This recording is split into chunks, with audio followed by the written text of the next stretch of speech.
Shalom saudara sekalian, salam sejahtera dalam kasih Tuhan kita Yesus Kristus. Kebenaran hari ini 22 Juni berjudul Fantasi dalam Gereja. Saudara, banyak orang juga berpikir bahwa di gereja orang Kristen dapat atau pasti bisa bertemu dengan Allah.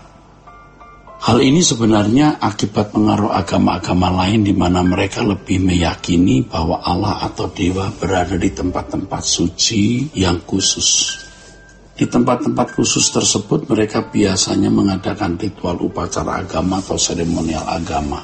Dengan konsep ini maka banyak orang Kristen berpikir bahwa Tuhan lebih bisa ditemukan di gereja daripada di tempat lain. Paling tidak di gereja Tuhan lebih mudah ditemui sebab Ia suka berada di gereja. Itulah sebabnya ada larangan bicara keras-keras di gereja walaupun tidak ada orang sedang berdoa atau mengadakan kebaktian. Tidak boleh mengenakan pakaian sembarangan, tidak boleh makan dan minum. Bukan karena demi kebersihan, tetapi demi kesakralan. Demi kesakralan. Ada pula gereja yang mewajibkan seseorang yang berdiri di mimbar harus membuka sepatu, ya. Bukan karena demi kebersihan gereja, tetapi menganggap bahwa sekitar mimbar ada kehadiran Allah secara khusus. Hal ini membuat seseorang secara kejiwaan, lalu berdoa di gereja, lebih merasakan kehadiran Allah. Karenanya kalau berdoa di gereja, emosi perasaannya mudah terbangkitkan. Apakah benar kalau seseorang ke gereja pasti mengalami perjumpaan dengan Allah? Apa benar? Kalau benar-benar mengalami perjumpaan dengan Allah, mestinya ada perubahan dalam perilaku menjadi lebih saleh, lebih suci, atau paling tidak bermoral lebih baik dibanding dengan mereka yang tidak pergi ke gereja. Perjumpaan dengan Allah mestinya membuat seseorang tidak memiliki kejahatan. Tetapi faktanya yang tidak dapat dibantah, banyak orang Kristen yang ke gereja, ya, tetapi tidak lebih baik dari orang yang tidak bergereja. Bahkan ada orang-orang Kristen ke gereja, ya, ada orang-orang Kristen ke gereja, bahkan pengurus gereja, yang kelakuannya lebih buruk daripada orang yang ada di luar gereja. Inilah yang membuat kepercayaan kepada gereja menjadi merosot, bahkan sampai tidak memiliki lagi kepercayaan sama sekali kepada gereja sebagai lambang kehadiran Allah, sebagai simbol, ya, kehadiran Allah. Hal ini juga menjadi alasan pembenaran orang-orang yang tidak bergereja.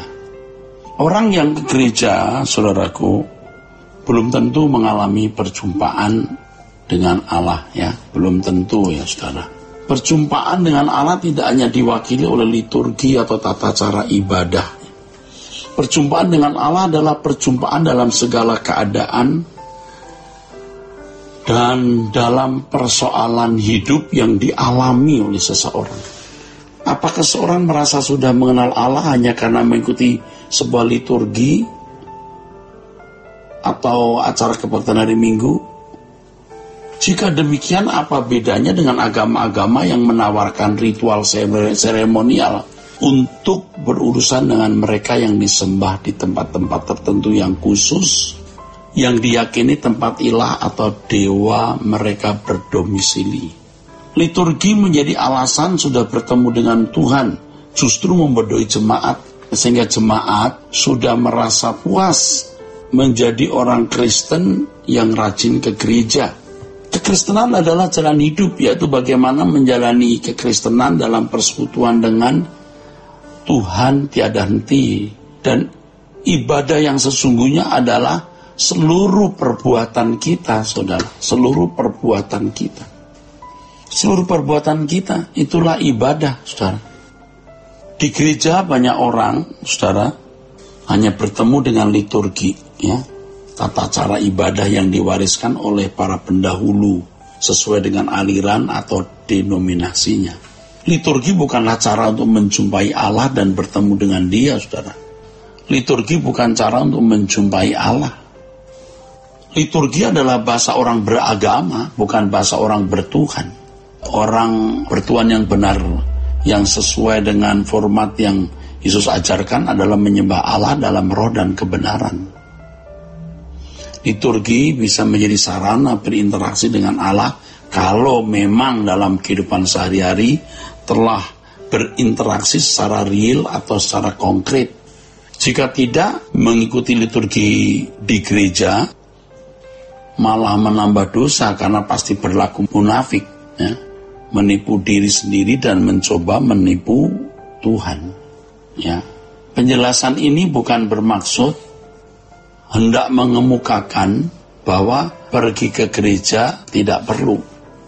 Tetapi yang terutama harus dipenuhi adalah perjumpaan dengan Allah dalam segala keadaan dan persoalan hidup yang kita alami, saudara. Itu yang penting. Dalam liturgi seseorang menyatakan pengakuan atau credo sesuai dengan kehidupan iman yang dijalani, ya.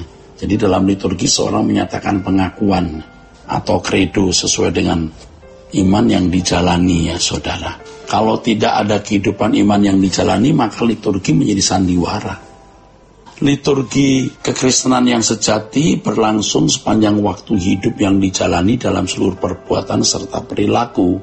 Perbuatan yang sesuai dengan pikiran dan perasaan Allah adalah liturgi kehidupan yang mutlak harus dialami.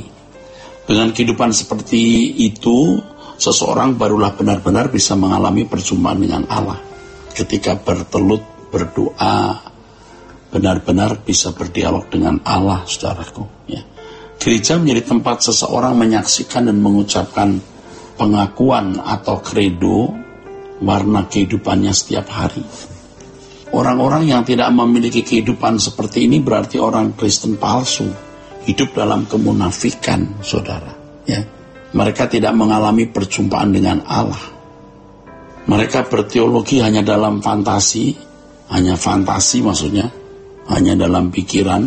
Doa-doa yang diucapkan ditujukan kepada Allah yang ada dalam pikiran atau fantasi mereka, bukan Allah yang dengannya mereka berjalan setiap hari.